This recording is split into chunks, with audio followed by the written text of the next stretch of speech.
when I ever have an opportunity like that where that even comes to question, I say, do it. Say yes and then figure it out. Because you're never going to ever grow and you're never going to ever learn unless you grow and you learn. The following is a long open-ended conversation with Haley Bowen. We got the opportunity to talk about many topics, like what is the business of art, the importance of studios, and even some crypto mining. It was recorded during the holiday season of 2021.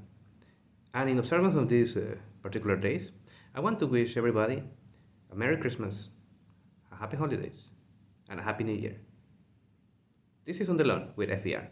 If you like this thing, feel free to like and subscribe, and to contribute to the channel in the description below. And now, your featured presentation.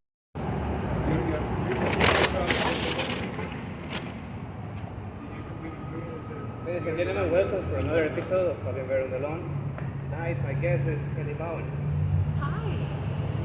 So, we are here in front of Whole Foods.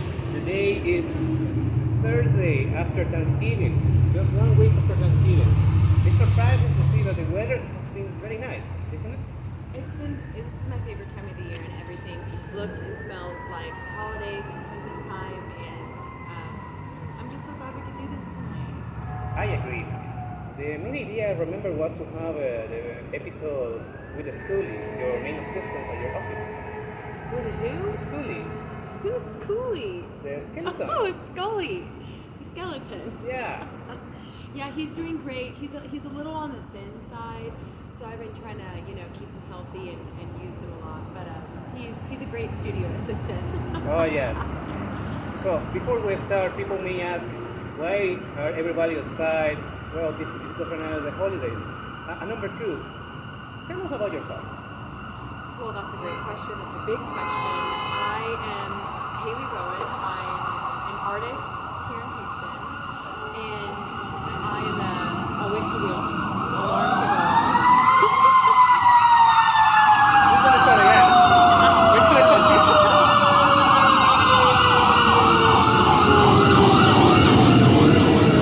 One debt to society later.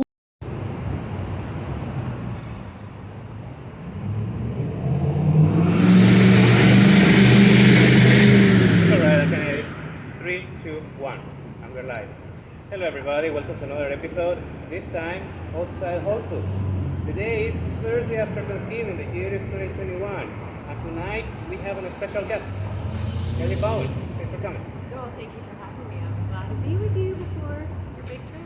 Oh yes, we wanted to have this episode on your studio with your main assistant, Schoolie.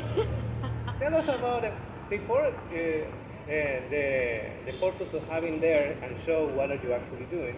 Tell us a little more about yourself. So Scully is my chiropractic skeleton reference that is, I guess you could say, the mascot of my space, because I'm a figurative artist here in Houston, and I focus on portraiture. I focus on portraiture for women, and it's nude portraiture, but a lot of that you have to know anatomy, and if it weren't for the skeletal reference and anatomical training, I wouldn't have the wherewithal to assume what's coming at me if I'm having a hard time drawing or capturing proportions, knowing anatomy. So that's where Scully comes in. He's a good reference to look back to. Which is funny because I draw women, but he's a male skeleton. Got him off Amazon. That tells everything. Fascinating. And just been with Scully for how long? He has been with me in my space, I would say, since 2017 or 2018. And it's funny because I have friends who work in the yoga world. I used to work in the yoga world, and he's been transported to locations and used for workshops and left in cars, and so a lot of his bones are kind of melting and his skull is kind of come off, but nonetheless it's good to have a reference of anatomy when you're drawing the figure. Fascinating, let's be honest. You say that the bones are getting melted. How are they getting melted? Oh, that's a great question. Let me clarify. The skeleton is made of plastic. So luckily it's not real. Yeah. So it melts in the heat. Very important, especially here when the heat can be up to 100 Fahrenheit degrees. Yeah, yeah. Very important. Second, and people may ask, how are people talking outside in November, almost December? Because it's Texas. Yeah. And this is supposed to be a fire pit, but there is no such fire because it's warm enough. So points for climate warming. Oh God, right? I mean, it's in the seasons where you want it to be really cold, it could be a turnoff, but in the moments where you're okay with a little bit of extra heat, all of it is a little bit scary, it seems sometimes. Indeed, pretty much. So, before you started, what made you go towards having your studio? What made you say, I want to have the studio there? How was the beginnings? How was the younger Haley going towards this? That's a really good question. It took a lot of risk taking for me, and I was at a point in my career where I had like 5 part-time jobs, and that was yoga teaching, health coaching. I was studying to be a better health coach. I was nannying sometimes. I was working in a furniture consignment shop. I had like 5 different jobs, and I was trying to sell art on the side, and I said, I'm at a point in my life where I can't be a jack of all trades. I have to just pick one thing. And if I can pick one thing and be really good at it, then I know I'll be successful. And I'm going to pick the thing that makes me happy. And I believe in God. And I'm going to pick the thing that God gave me a talent. And so the biggest risk I took at the beginning of my career when I was 20, at the beginning of doing this full time, was acquiring a yoga studio. Because you're signing up for a lease. At that point, it was a year-long lease, or maybe 2 years. But nonetheless, you're being asked and being held accountable to pay rent every month. And so that for me was a scary risk, but it was a risk I had to take. And every month I made rent. There was 1 month where I needed to get a little bit of extra help. I needed someone to float me $200 so I could finish paying my rent. But I decided to let go of some of these other things. And then at that point I was doing art and yoga. And so the yoga was really the supplemental income that I needed to maintain my space and to be able to do art. But once people started recognizing me more as an artist, and once I started saying, hi, I'm Haley Bowen, I'm an artist. Not, hi, I'm Haley Bowen, I'm a yoga instructor and I love art. Once I started announcing who I was to other people and into my space and into my audience, then people started recognizing me more as an artist, and I started getting more commissions. And that was a very long-winded answer to your question, but it took a big risk. It took believing in myself. It took being confident and stating who I was and believing in that. So it started in a scary way, but now paying rent is just a small part of the responsibility. There's so much more responsibility than just paying rent. So I agree. Responsibility goes not only for the physical but also for the intangibles. And I believe right now in the studio where you are, there will be some artists that are looking up to you to see which are the ways to do it, or which are the avenues that to take or not, which is always important. I remember months ago you were discussing that there was a moment to even not having the studio because it was getting problematic. Yeah. Now it's problematic not because it's the space itself, but because it's too small. Yeah, and what a blessing to have that problem even. And that's right. During the heart of lockdown, I mean, I'm an artist. When you're cutting it down to essential workers and non-essential workers, I'm a luxury, right? And I'm not using that word rather than anything else, and you're buying an art piece for decor for your home or for your office. So I was terrified. I felt useless. I felt, for like a day, 2 days, I felt like I projected that I wasn't going to make it. And so I started thinking, okay, well, you know what? I'm going to convert my garage to a studio. But then I reconsidered the work that I did. Oh, Haley, you're a portrait artist. You can't have women come to your garage with your stuff everywhere. So I said, okay, let's just make the studio work. And so I got through those really hard times by the grace of God, by the belief and the support from my clients and patrons and family and friends. And now I'm at a point, it's not the studio that I'm trying to save. I'm trying to look for a bigger space so I can give back more to my clients. It's how can I put more into this business to give them more, to offer. I want to offer so much more than this experience alone. So It's true. When you want to experience and give more for your patrons, sometimes people start to talk nowadays that even this physical realm is not enough, that maybe in the digital realm can be something that people will expect. And we need to discuss right now something that you have been venturing very recently, the digital art. Tell us a little more about that. yeah, and so this is a world that I'm very much new to. I have an NFT or a non-fungible token, and the work started as an original art piece, and my manager is actually my brother, and he works in Bitcoin mining. And so he and I spoke about, well, as an artist, why don't you get a foot into this digital world and create an NFT? And I said, at first I was terrified. I thought, as an artist, you think of, what's the term? You own your ideas. Intellectual property. Intellectual property. I was terrified that one of my original art pieces, and when I say original, I mean holding on to it. It's an actual canvas. I made the canvas, I painted the painting, I'm holding and owning my original art piece. I was terrified that it was going to be mass produced and sold everywhere, and I realized that that's not the case, that there's layers of ownership and messaging and locked messaging and things items you can release in bundles and whatnot. So again, I'm speaking as a newbie because I'm new to this, but that's why I've partnered with an expert, my brother,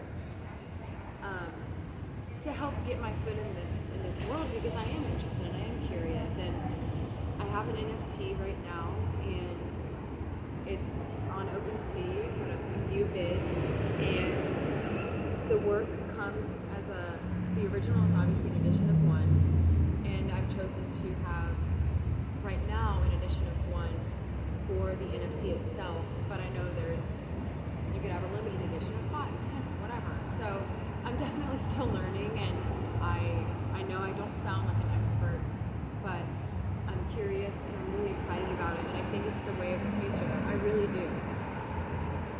People have been asking why to buy an NFT or a digital art, and we discussed that the main variable reason, rent. Yeah. When you have a physical art, then you need a place to store it. Yeah. Now the problem is, how long are you going to store that art? You're going to have an exhibition, and some people have realized because they're going to be on the move, or the rent is not going to be flexibly leasing. Then you need to realize, well, what about if we just put this in the digital realm? That has been something that people have been considering very recently, in a more proactive way, if we have to say that. But Haley is not only the artist, or not only the coach.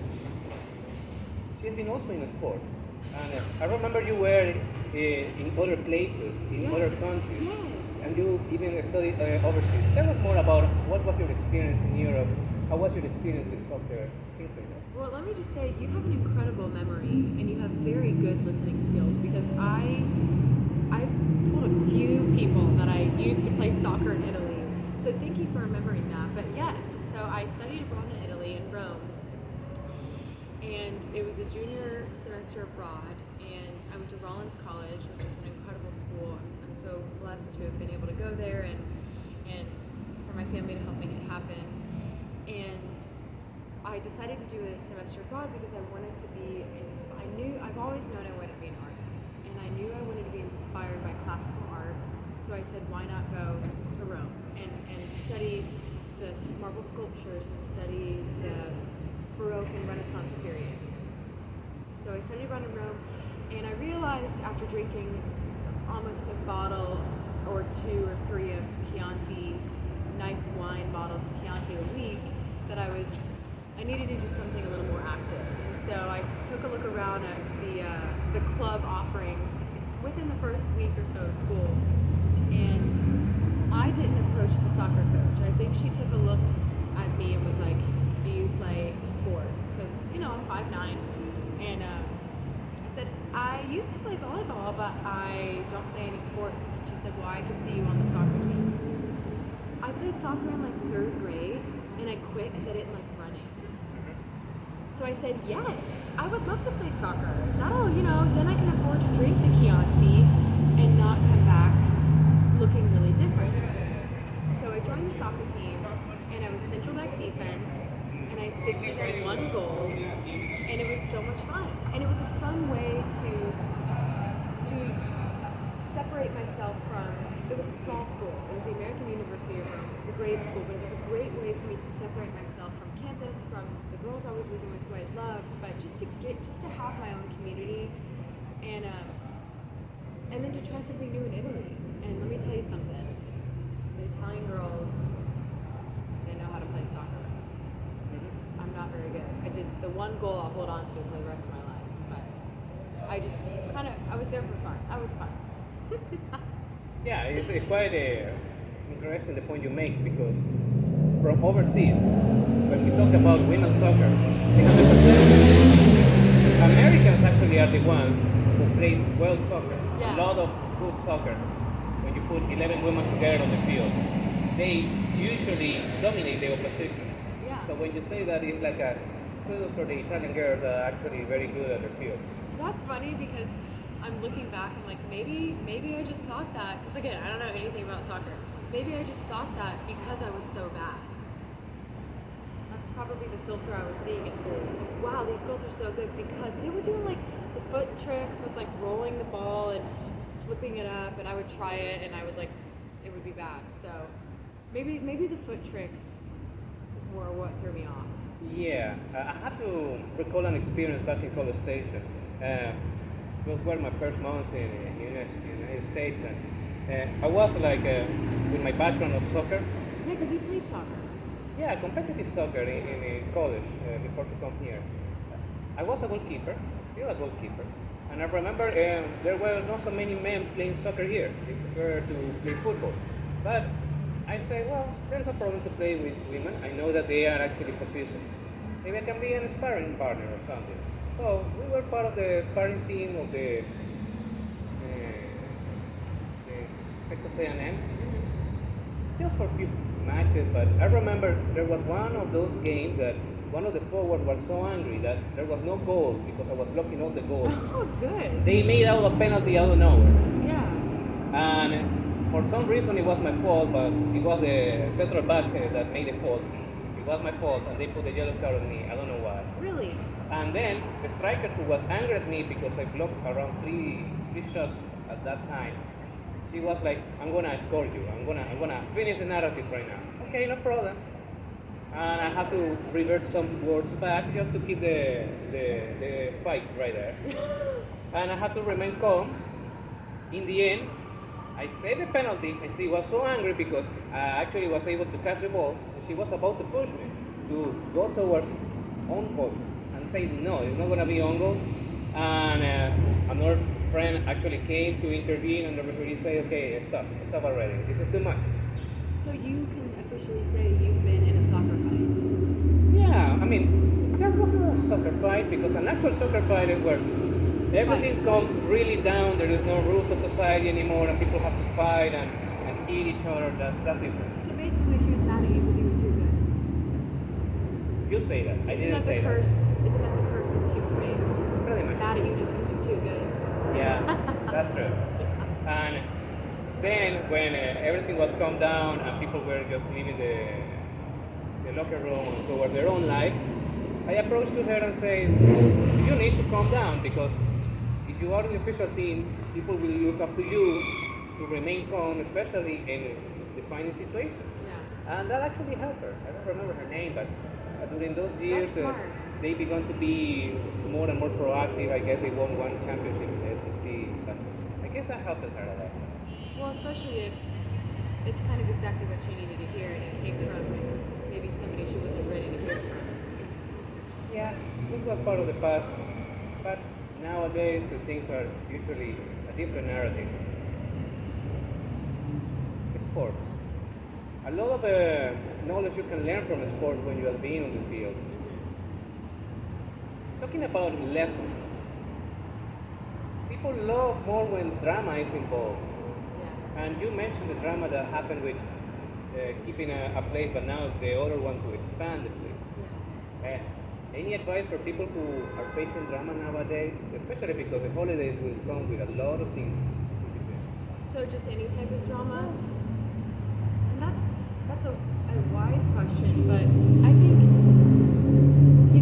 there's times when I face drama in my life, and I guess I'm going to use drama as like the term I'm going to describe it as is a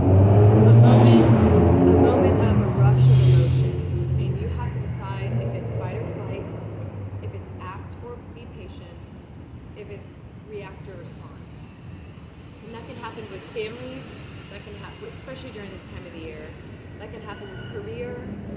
I want to also say, especially during this time of the year. But there's these moments of emotional uprise in our lives.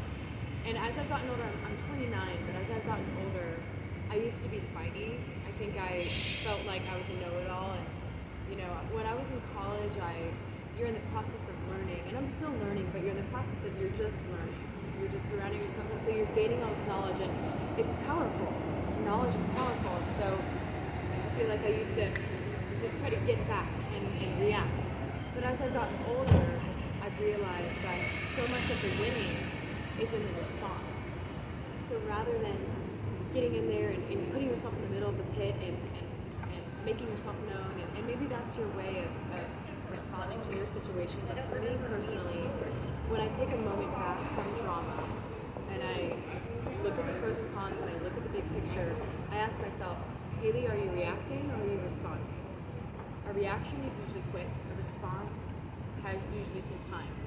So I try to use that when I'm being confronted with a difficult person, when I have a challenging situation I'm about to walk into. And another question is, are you going to allow yourself to walk into a challenging situation and be present, or are you going to numb yourself by drinking, by just not showing up, by whatever it is? So I think we all face drama in our lives, or these highly charged emotional experiences, and you have to take a look at your role. And that's such a broad answer to so many different variations of drama, but just recently with wanting a space and not getting a space, I said, you know what? And I guess because I believe in God, I said, then this is what's supposed to be happening for me right now, and I'm not gonna be upset because keeping my space right now is a good thing, and I'm gonna make it work. That's quite welcoming. My perspective about drama. If you want to send drama, send it at the beginning of the week, not at the end. I also like that. Because if people have been talking about microaggressions, about people offend me because of this or another variable. If you really want to microaggress somebody, send drama at the end of the week, Friday afternoon, massive email, so that person has a miserable week. But if you want to keep things on the very low and give the chance to somebody to fix everything, do it at the beginning of the week. So they have the whole week to work on that. Recently I have that chance to experience, because I was on the lower end of the conversation. One of the teams that I've been involved with got a controversial team. And that teammate was not only collaborating enough, but began to ask for financial help. And asking for money when everybody was getting to know each other was a little off. It was a little off, I have to say. But I remain professional to say you can do GoFundMe, fundraising, you can do that. But the problem is it was not only for the teammates of that particular experience, it was also for other members. And they escalated that very quickly.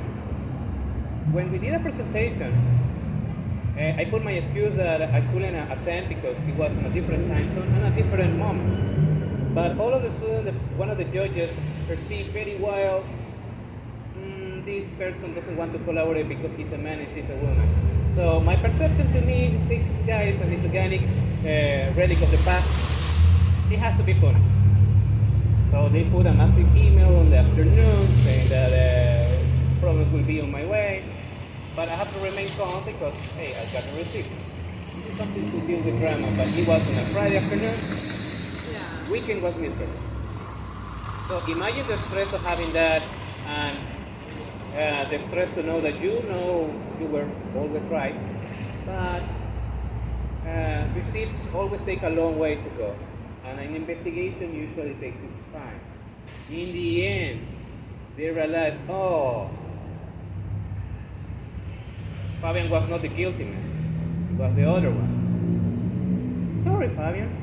No, it's okay, nothing happened, but drama always sells a lot. So that will be an experience to remember. Sometimes when you see and feel these things, you have to say, okay, other people will say, what is this happening to me? You need to say, well, this is happening for me. Yeah. So you can learn from this. And I guess things are going to get looking up very well from now on, I have to say. You felt like things worked for you from that? I guess it was and it is because the name came clean and people were like, oh, okay, you were not the guilty. Because at the beginning everybody was asking why. Fabian has been always a good member of society and now this comes up. Okay, let's keep going. That can reinforce the narrative pro and favor, but when the final results arrive, That reminds me of a quote that I like to live by. Well, I live by a few quotes, but it's one of the ones that I like to live by. And you had mentioned that you mentioned something that reminded me of this quote. This quote is actually by Conan O'Brien, and I'm not going to say the exact words because I don't remember it verbatim, but the majority of the words are, if you work hard and you're kind, amazing things will happen. So for me, that moment of stress is I'm going to keep working hard, I'm going to be kind, and amazing things will happen. So I don't know the details of every step of that experience for you, but that's something that whenever something happens in my life that makes me uncomfortable or that makes me upset, you have to remember who you are and say, I'm a good, kind, good person, and I know I'll get through this, and good things will come my way. And it sounds like maybe that's something that you recognize. that's true. Now, something that we have to be blessed is about the little things in life. And I'm also have to recognize that we have enough light tonight. I was going to say, he's probably going to talk about that, yeah. Because imagine electricity is so cheap here in Texas. And we have a good background here that is helping us a lot.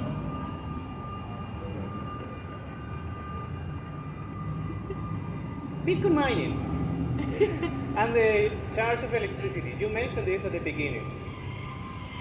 What are your thoughts about that? Because I also have some experiences to mention about why Texas light electricity are converging very soon. I wish I was an expert on that too, but I know the skeleton of what that world is just because my husband and my brother work for the company. But basically, the company they work for is a startup and they mine energy for Bitcoin. So to my understanding, again, very limited, not a pro, but curious and wanting to get more involved, is that Bitcoin, there's a limited amount, and they take a lot of energy.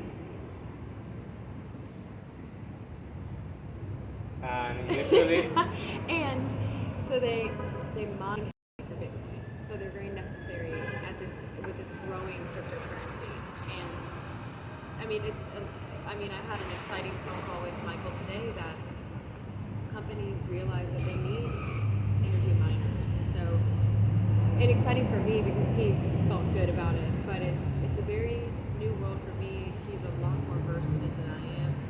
But I understand that it's a necessity right now. So this power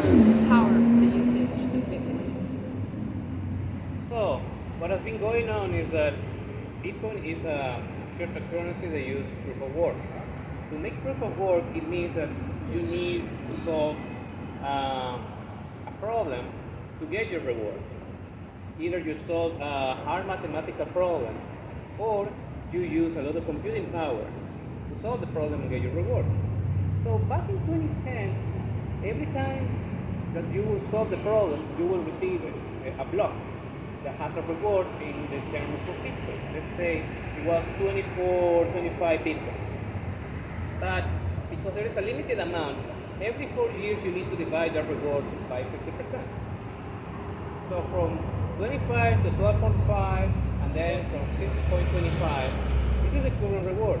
So either you solve it or you have a lot of computing power to get your 6.25 Bitcoin, regardless of how much the price is right now. And the main question is, okay, if that is going to be the name of the game, we don't have so much time, maybe 4 years and that's it. Because then the rewards are going to go to 3.25. Yeah. And that is a big problem. It's an arms race at this moment to do Bitcoin mining. Or let's be honest, let's be more inclusive. Proof of work mining, like Bitcoin, Ethereum, Dogecoin.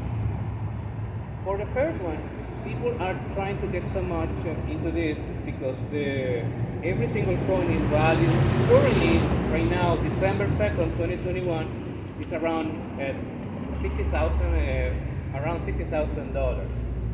So it's a financial reward you can get at this moment.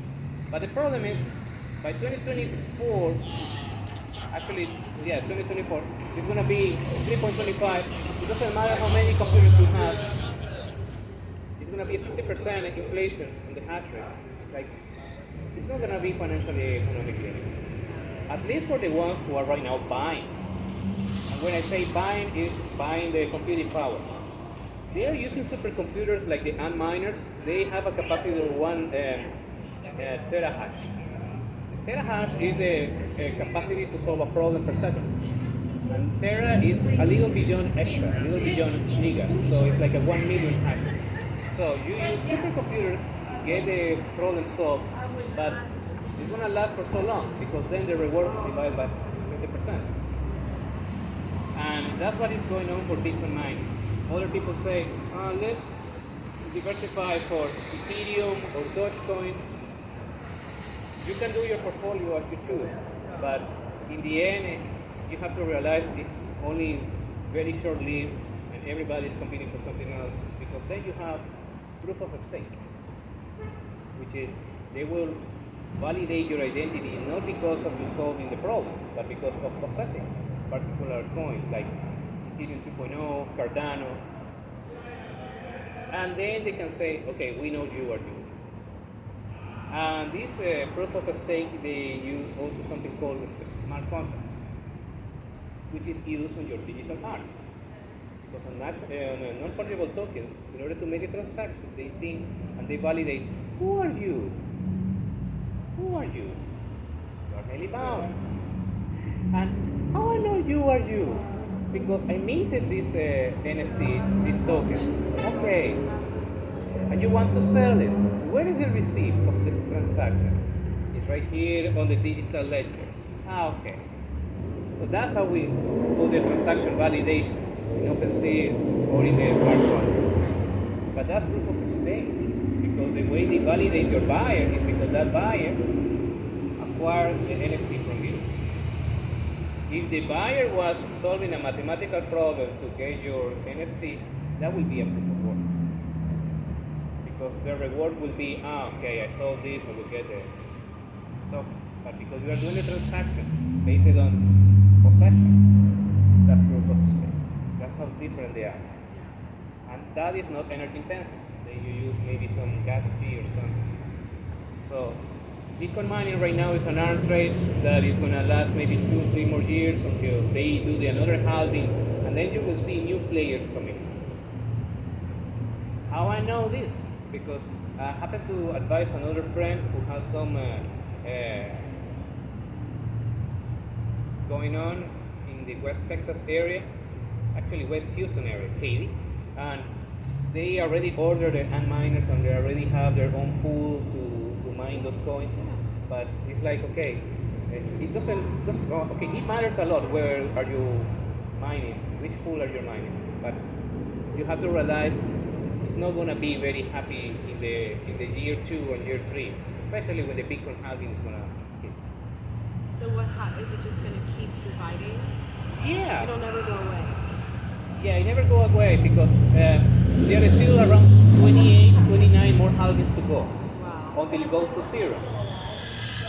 But it's not enticing when you hear that you are doing 6 Bitcoin per block, and then all of a sudden it's going to be 3 Bitcoins, and then it's going to be 1.25, and then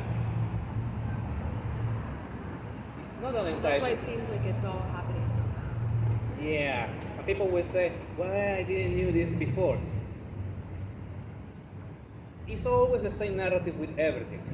You didn't do your homework before. It's not because you didn't want to do the homework. Yeah. It's because it was exactly everything was so changing that you didn't have the resources to do the homework. Yeah, it's like the people who had Bitcoin, like thousands of Bitcoin in 2010, and if they had kept it till now, I mean, but how could you know? Exactly. It's like with a house. I mean, we own our house, and if we had moved before this drastic change in the real estate market, how could you have known? It's so unpredictable. Yes, there are very few metrics to be certain on how the trend is going to move. And back in 2010, there was so high the reward because there were not so many players. Right. Everyone's in. Have you realized when something doesn't, I mean, when your grandma is telling you something, it's because that hype is already gone. Yes. Yes. The moment you know your grandma is talking about it, Dogecoin, forget about it. The hype is already gone. People who were supposed to make money, they already made money back then. Yeah. That's so true. The same happens right now in Austin for the real estate and the houses. People, it was a good, okay, you was being a Texan, and I believe Austin was one of the best well-kept secrets of the state. I feel like it used to be. Yeah. Tell us about what you mentioned it used to be. Oh, well, so I am a Texan, but I grew up in Florida. So I was born here. I lived here for 5 years, and then I moved to Florida. I moved back about 6 years ago. So, but I would visit every summer and every Christmas, and I always felt like Austin was unattainable because it was too cool, and you had to know about it to go there. But again, I was very young, so my filter was different. But I knew my family had moved to Austin. Some of my family members had moved to Austin, and 6, 7 years ago, actually more than that, 10 years ago, and I thought it was the coolest thing ever. Austin. I'm not cool enough to live there, but now I feel like I have friends who moved to Austin now, and it's kind of like, oh, cool, you're close, Keep talking. I guess I know how to solve the light problem, but keep going. Oh, okay. But I guess coming from Florida and just experiencing Austin from an outside perspective, it seemed like more of a secret. And now I think it's just more populated. There was a crazy ratio I heard that I could be wrong, but something like 100 people a day moved to Austin or something, but I feel like now that's the same for Houston. 300 people. Oh, see? Oh, it was like what? 300 people are moving To Houston or Austin? to Austin. Yeah, so it's bigger. And it's just so populated now. And I used to go as a Mecca every summer, my cool trip. I'd take a bus to go visit my family in Austin. And it's still cool, and I still would love to do that. But, it's a lot of people. But again, it's the same feeling as Houston. And I have a twin sister, and she lives in LA. And when she moved out there 10 years ago, I was like, oh, I could never live in LA, this traffic. And who's laughing now? Yeah. It's dramatic to know that in Austin, it was one of the best well-kept secrets. I was on that place either for Southwest or Austin City Limits, Right. or for some conference in energy that, because UT Austin and Texas A&M used it, they still have powerhouse colleges. it's really unfortunate to know that the long-time residents are getting displaced because people from California that have deeper pockets, they want a better neighborhood. And the gentrification effect is actually moving those legendary people who have been in particular neighborhoods to nowhere to go because the rent is getting so high right now. It just markets a different demographic. Austin became so mainstream that it lost that particular brilliance of the past because you mentioned it. It's like a mecca, but you need to know by the word of your friends to know where it is. Right. Now everybody knows, and it's like the ones that it became mainstream, the effect, the hype effect to get value from it diminished dramatically. And I wonder what the next kind of move will be, like where people are going to next. If they're all flooding into these cities and changing them. Absolutely. That's kind of what I'm curious about. But just in general, I'm always curious about that. Let's talk about semiconductors. Okay. And you may say yourself, I learned it in high school, middle school. yes, because right now there is a trend that for economic gain and economic progress, usually is technology advanced. And if you connect those things together, you realize there are very few things that are actually making so much money. Yeah. The weather changes and all of a sudden the car has a problem because it needs chips.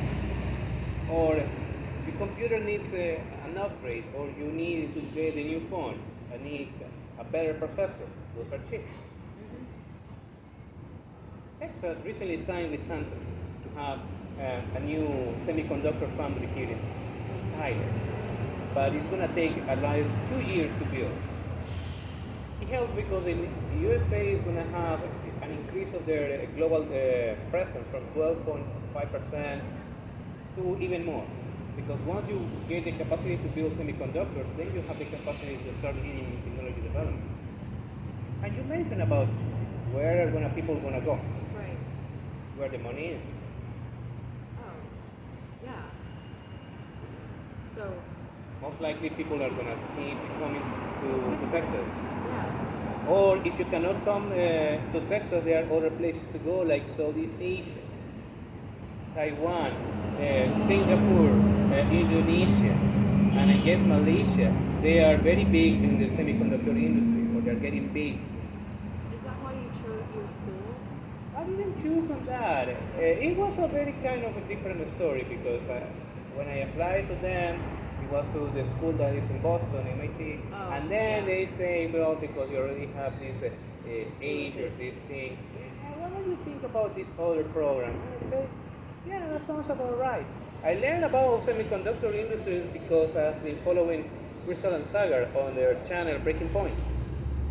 People have been asking me, have you been watching TV? Are you mad about what you see on TV? And I say, I didn't see TV in the last 10 years. And they get angry. Why you don't see TV? Why don't you see what we see? Why don't you consume what we consume? It's because I decided to start following journalists, not content creators. Because in the mainstream media you have content creators and very few journalists. On StackHub or the other independent media, you have actual journalists. You have better quality. I happened to choose Breaking Points by Crystal and Sarah, who I hope one day they can see this. And they are very proficient. One of the articles was how America can keep its leading edge in the world, and it was because of semiconductors. And people will only follow where the money is. It happens to be in technology. I completely believe that. And that's why, as an artist, I understand the importance and the value and the choice that I have to make to get involved in a more technologically forward form of art, as in the form of an NFT. And that's, I mean, I'm telling you, in the beginning, when my manager approached me and said, I think you should do an NFT, I was like, what is an NFT? And it goes back to risk taking. As an artist, I think it's a risk. I think it's scary. It's definitely unknown, and I would never expect myself to become. Well, I guess the more I learn, the more I can be more well versed in the nature of NFTs. But what I'm trying to say is, as an artist, I know I have a role, and I want to use that role. So, but it's definitely it's like having faith, right? It's hard to see. It's hard, like future talking. It's hard to see. It's hard to believe in. It's hard to hold. But if you believe in it, something good will come. So I'm just believing in it. Talking about believing, Hailey, the artist, has been facing progression on her craft. And I remember you have been improving your product from different kind of drawings to now more refined and really more intensive, more energy intensive, because this is something I want to develop in the discussion right now. Ways of putting your work in the material realm, to be honest. When I mention energy, it's because I remember one of your talks, you sometimes have to put so much energy because there is so much chaos. Yeah. And you have to order everything to put one single line that actually reflects, and it's so complicated because at the beginning it's only one line, and then that's it, there is a margin of error. Yeah. But that is your current state. As you are progressing, you are taking more and more risk. How do you assess the risk as an artist toward your next upgrade of your craft? I think when I'm considering the risks, and I know that with risk comes growth. I'm very intuitive, and I'm grateful to have a strong intuition. But whenever I'm presented with an opportunity that presents itself as a risk, aka something that is new that I'm not 100% certain how to do, and the risk is that I could flop and look like an idiot, or I could make the client unhappy. When I ever have an opportunity like that where that even comes to question, I say, do it.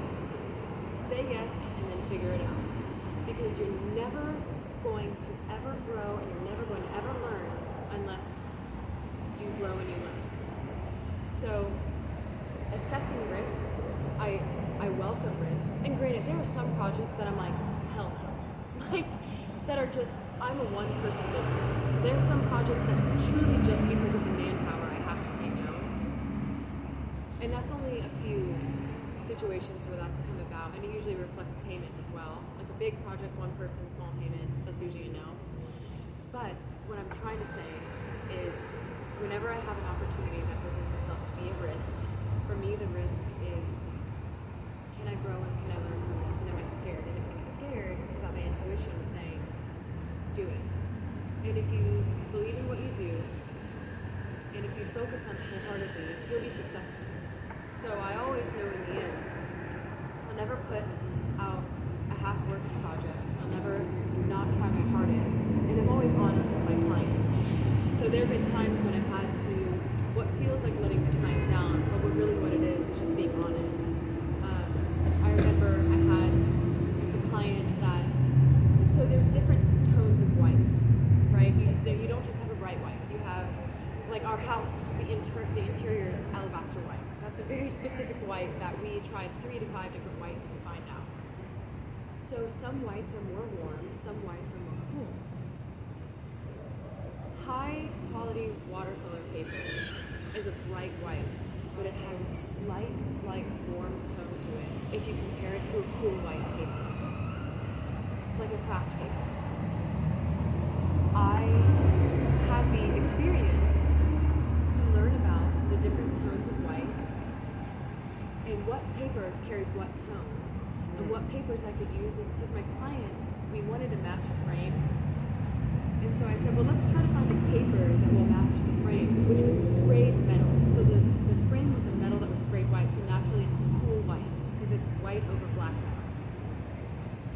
And that was such a challenge, and a good challenge, because I learned so much. But I learned about dyeing paper, I learned about steaming paper, I learned about making paper, or the fact that I could do it. And I said, ultimately, we picked the warm paper because we like the drawing better. But what I'm saying in that is, it's worth it to take a risk and just be honest. You know what? We tried this, and I'm so glad I tried it, and I learned so much. But maybe this isn't working, or maybe it did work. And so that, and again, is a long way to answer. That's how I assess risk. And always, I grow from it. When I was hearing your answer, I was watching the camera, because one of the people who will be watching this, they will say, I heard that before.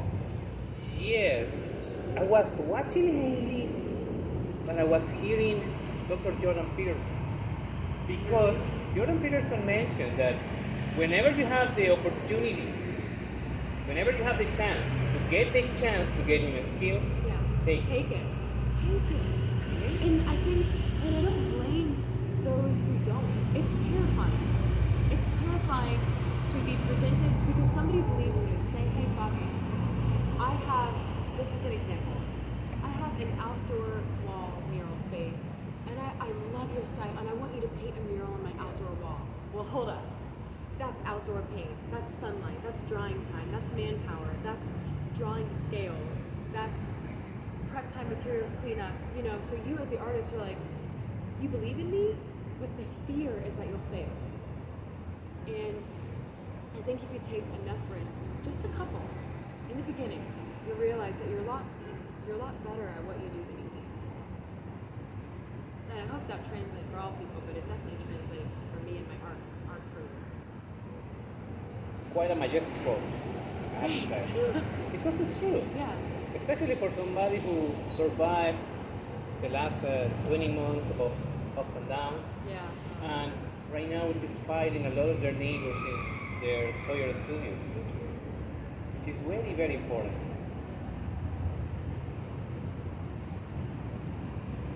The year is 2021, and sometimes people will watch this in the future and say, what advice you have for people in the future? But before we could jump towards the future, let's take a look at the past. Tell us a little more, and what kind of advice would you give to the younger Haley of the past? I think it would be to trust that you're an artist, and don't be afraid that you can't be one. Because there's so many talented people out in the world, and I was so scared of putting myself out there and saying, hey, I just created this, do you like it, world? I was so afraid that people weren't going to like it, but the base root is that people wouldn't like me. And I think I wish when I was, fresh out of high school, going into college, is believe that you're an artist because you are, and do that. And I wouldn't change my past. My past made me who I am and put me right here in this chair tonight. But I think it would, I just am curious if I had understood that I was an artist, even in my young adulthood, and that that's what I really was, what would be different for me now? But if you think like that, then if you think like, oh, what if the rest of your life, then you'll never be in the present moment. But I think in the past, if the 29-year-old can tell the 19-year-old Haley, you are an artist, and you're going to be fine. And if you are kind and you work hard, amazing things will happen. I wish I would have known that quote then, as compared to this year. That's a gem. Yeah. That's a hidden gem. We need to travel in time almost 21 years. Come to this particular location, Yeah. this particular time to learn this. Yeah. Isn't that amazing? Yeah, pretty much it is. So I think for some people, I was having a conversation with a family member yesterday about, well, I'm so worried about if I don't do this, I'll never do that. And I said, the problem with the if I don't, then I'll never is that you're missing what's right here. And then the days are going to go by like that because you're so worried about what could have happened or what will happen that January 2021 will become December 2021 before you know it. And how have you grown? So, but I do believe that everything that's happened in the past has led me and you here tonight. Everything. You mentioned something about the time and how that has an effect on our lives. Take this as a perspective. Every year that we experience is going to pass by quicker than the year before. It's because as we get older, it's not the same to have 10 years when you are 30, because that's 1/3 of your life. But 10 years, that's around 33%. When you become 40, those 10 years will become only 25% of your life. That means that even as we grow older, time gets an inflation value that we cannot grasp as much as we can because time is passing by very quickly. So, to be self-aware that there are things that we have to capitalize right here and right now is so important, especially for the young people that they think this is one of the biggest lives. They have their whole life ahead. That's not true. Nobody tells you, oh yeah, I'm going to have my tomorrow. There is no tomorrow. There is only today. And you build your tomorrow based on what you have today. Nobody guarantees the future. And if you have a future, you have it because of what you build today. And the problem is the time dilutes so quickly. It dilutes so quickly. Years will pass by and all of a sudden it's 5 years from now, 10 years from now, where the time went. That's another quote. Where the time went. If you build day by day, all of a sudden you have something where you can say, I built this, or we built this. Well, that's interesting that you bring that up because I was in this conversation I had with a family member last night. That was another aspect of basically how do you find peace in the present moment? How do you slow down time? We all know you can't slow down time, the world's time. But for me, I said, I feel like we can feel as if time is slowing down, and it just goes back to being present. Put your full attention into exactly what you're doing. Because if I'm painting and I'm on Instagram and I have a movie on in the background,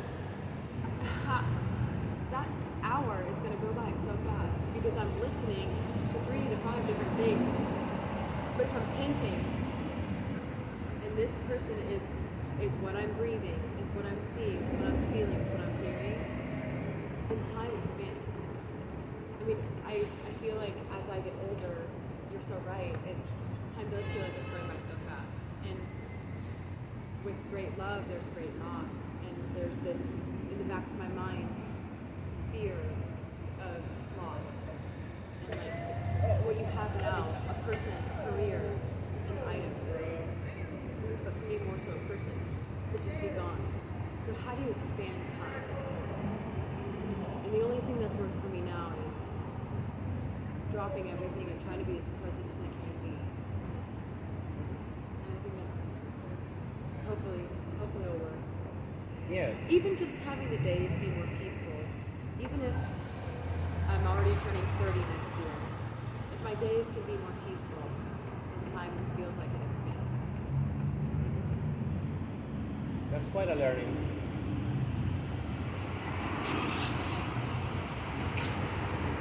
Many people want to find a lot of entertainment to focus on different things, but to have the discipline and embrace the silence so you can build and have a honest talk with yourself what you want to build today. That compounds day by day. Yeah. That's very important, especially as a discipline that young people can realize. Maybe getting bored at least 3 minutes talking to myself or focusing in the silence, that can help. Some other people call it meditation. Yeah, and you know what's interesting? Full circle. I'm grateful for having taught yoga and practicing meditation and my faith and my spirituality because it's helped me become a better career woman. It's helped me become a better artist. like you said, the past weaves you and molds you into the exact place in which you are right now. Everything that's happened in your past has given you this place. So I'm grateful for that because it's a practice. It's like taking risks. I think we so fear the unknown. I think there's a lot of unknown in silence, and I think a lot of that comes from the you who you are. Sometimes we don't know how to be with ourselves, but there's genius in that introduction. Like, oh, there's Haley Bo. She's in there, and I'm comfortable with her, so I'm comfortable with what I'm doing. So I'm focused on what I'm doing because I'm happy, because I'm at peace. I'm not trying to run from what I'm doing. There's a lot to unpack there, but I think silence is key. Mm-hmm. That's true. Because once you embrace that, once you realize what you have as skills that can become weapons for the future, like, you know, how to defend yourself or towards the uncertainty of the future, then you can embrace the power to defeat that Leviathan that is unknown and become what you are supposed to be.